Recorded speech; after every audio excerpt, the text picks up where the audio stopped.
सबसे पहले exception of octet rule. ठीक है, exception of octet rule. Octet rule का एक्सेप्शन क्या है? दो एक्सेप्शन है, दोनों लिखते हैं। सबसे पहला एक्सेप्शन डाल के हमने यहां लिख लिया सर, इलेक्ट्रॉन डिफिशिएंट कंपाउंड। ऐसे कंपाउंड जिनकी इलेक्ट्रॉन डिफिशिएंट कंपाउंड, या इन्हीं को सर हम लोग हाइपो वैलेंट कंपाउंड भी बोलते हैं। क्या बोल सकते हैं? हाइपोवैलेंट कंपाउंड। ठीक है, इलेक्ट्रॉन डिफिशिएंट कंपाउंड बोल दो या क्या बोल दो, हाइपोवैलेंट। अब पहला क्वेश्चन है सर, कैसे पहचानेंगे? तो कोई भी ऐसा कंपाउंड जिसके आउटर मोस्ट सेल में 8 से कम इलेक्ट्रॉन हो, less than 8 valence shell electron. ध्यान से सुनिएगा हम क्या बोल रहे हैं। ठीक है, सबसे पहला काम कि कंपाउंड हैविंग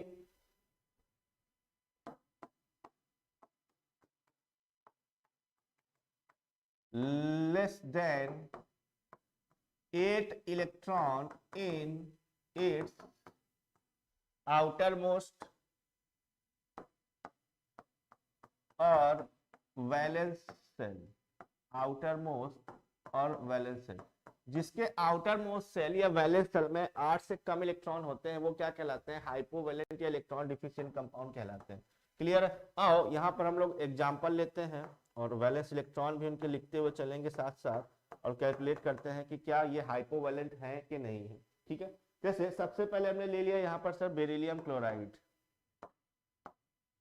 बेरिलियम के पास अगर ध्यान से देखो, अगले यहाँ लिख देते हैं हम, बेरिलियम के पास सर एक्चुअल में 1s2 2s2 2p खाली है।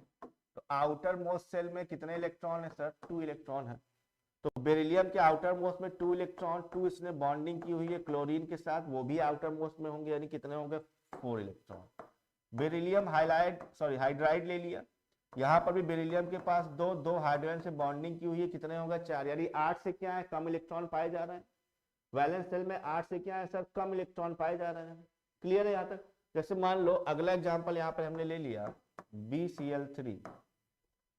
अब बोरान का अगर हम लोग चेक करना चाहें यहाँ पर बोरान का, तो sir 1s2 2s2 and 2p1 ये है। बताओ आउटर मोस्ट में कितने इलेक्ट्रॉन दिखाई दे रहे हैं? 3 इलेक्ट्रॉन है। इट मींस बोरान के आउटर मोस्ट में 3 इलेक्ट्रॉन, 3 क्लोरीन से बॉन्डिंग किया हुआ है, कितने इलेक्ट्रॉन हो गए हमारे पास? 6। क्लियर है? इसी तरीके से लाइक AlCl3 ले लिया, तो एल्युमिनियम हो चाहे बोरान हो, दोनों ही केस सेम ही है, आप देख सकते हो। एल्युमिनियम अगर हम लोग ले ले तो 1s2 2s2 2p6 3s2 3p1 and 3d0। हालांकि 3d0 है, तो यहाँ पर भी कितने इलेक्ट्रॉन दिखाई दे रहे हैं सर? 3 इलेक्ट्रॉन है। तो एल्युमिनियम के पास भी आउटर मोस्ट सेल में 3 इलेक्ट्रॉन, 3 क्लोरीन, कितने हो गए? 6 हो गए। क्लियर? इसी तरीके से सर जैसे एक एग्जांपल हमने ले लिया ZnCl2।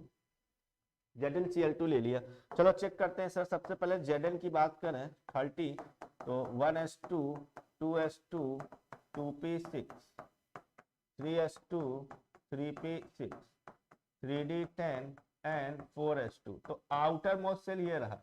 बताओ आउटर मोस्ट सबसे बाहरी सेल, चौथा सेल है, कितने इलेक्ट्रॉन है? 2 इलेक्ट्रॉन है। इट मींस जिंक के पास दो क्लोरीन से बॉन्डिंग किया होगा, कितने हो गए सर? 4 इलेक्ट्रॉन हो गए, है ना। इसी तरीके से सर एक हमारे पास काफी इंपॉर्टेंट एग्जांपल होता है B2S6, जिसपे कई बार क्वेश्चन बना है। B2S6 पे भी कई बार क्वेश्चन बना हुआ है कि B2S6 जो होता है सर एक्चुअल में it is dimer of BH3, और BH3 में बोरान के पास 3 हाइड्रोजन से बॉन्डिंग कर लिया।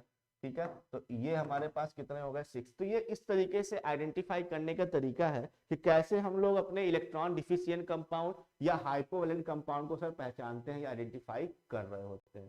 क्लियर है यहाँ तक पॉइंट? तो आगे बढ़ाए हम लोग, बताइए जल्दी से। इतने पॉइंट क्लियर हो गए?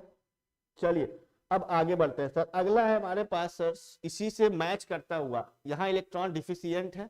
दूसरा होता है सर हमको एक्सेप्शन में, वो है सुपर ऑक्टेट। पीछे इनकम्प्लीट ऑक्टेट था। दूसरे होते हैं सर सुपर ऑक्टेट कंपाउंड, और इनको हम लोग हाइपर वैलेंट कंपाउंड भी बोल सकते हैं। चाहे तो हम सुपर ऑक्टेट बोल दे, चाहे तो हम क्या बोल दे यहाँ पर सर? हाइपर वैलेंट कंपाउंड बोल दे। सुपर ऑक्टेट कंपाउंड या हाइपर वैलेंट